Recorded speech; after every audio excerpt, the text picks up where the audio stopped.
Amis terriens vivants, bonjour, je suis Fred Préclou, chiropracteur depuis 1986. Vous êtes bien sur Chirogym, la chaîne du mouvement perpétuel. Aujourd'hui, je vais vous montrer une posture, un mouvement que vous allez pouvoir pratiquer dans votre lit qui va nous permettre d'étirer la région dorsale et également le bassin et par la même occasion les épaules. On va tout de suite regarder l'image que nous venons de faire. Cette vidéo s'appelle « Comme vous le constatez, le chien qui s'étire ». Voilà, on a un magnifique spécimen à droite comme à gauche. Et on va pouvoir expliquer ça en quelques minutes. Alors, c'est un mouvement à faire dans son lit. Alors, à quand, à quel moment? Est-ce qu'on le fait le matin? Est-ce qu'on le fait le soir? Moi, je trouve que c'est pas mal de le faire et le matin, lorsqu'on se réveille, et le soir, au moment où on se couche. C'est un exercice très général qui va nous permettre d'étirer à la fois la région dorsale, ici, vous voyez, carrément entre les omoplates, mais aussi qui étire pas mal la région lombaire et le bassin. Donc, et les épaules également, on va aller chercher très loin avec ses mains comme ça, et ça étire donc pas mal les épaules également. Je vais tout de suite procéder à la démonstration. Donc, imaginons que ce soit un lit, un matelas, on peut très bien le faire sur un matelas de gym par terre également. Donc on se pose sur les genoux, sur les tibias, position art martial, et ensuite on va placer ses mains juste devant les genoux et on va faire glisser ses mains comme ceci, loin devant. Voilà.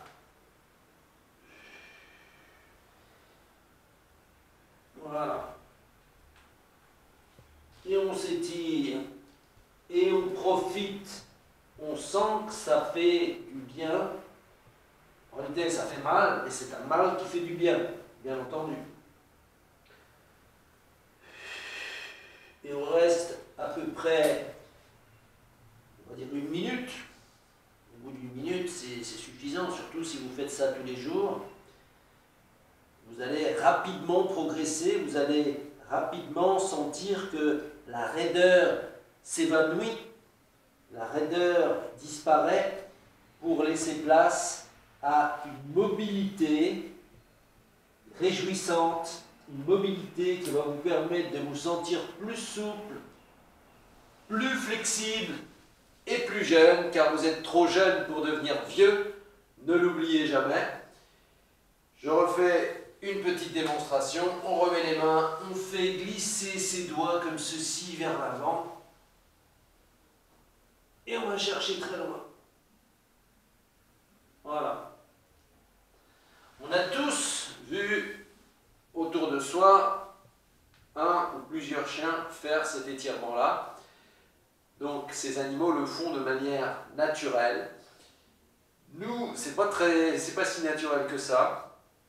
Mais justement, prenons exemple sur ces animaux familiers, car ce mouvement quotidien va nous permettre de retrouver une flexibilité, une mobilité au niveau de notre colonne vertébrale, notre arbre de vie. Gardons toujours en tête qu'à l'intérieur de notre colonne vertébrale se trouve notre moelle épinière. La moelle épinière, c'est la partie du système nerveux central qui permet d'envoyer les informations qui ont été produites par le cerveau et qui vont aller partout vers leur destination finale, comme vous le voyez sur ce tableau. Notre arbre de vie mérite de bien fonctionner, les informations méritent de bien circuler à l'intérieur comme circule la sève dans un arbre. Voilà, pratiquez ça au quotidien, n'hésitez pas, vous allez vous faire du bien, vous allez... Surtout au bout d'une semaine, vous allez vous rendre compte que les tensions que vous aviez au départ ne sont plus du tout les mêmes, voire ont disparu. Donc, pensez à faire ce qui vous fait du bien. Vous êtes la personne la plus importante dans votre vie. Vous méritez le meilleur pour vous, dans votre corps et dans votre vie. Je vous souhaite une excellente fin de journée. Pensez à partager, pensez à liker, pensez à vous abonner si ce n'est pas encore fait. Et je vous dis à la semaine prochaine pour une nouvelle vidéo. Merci.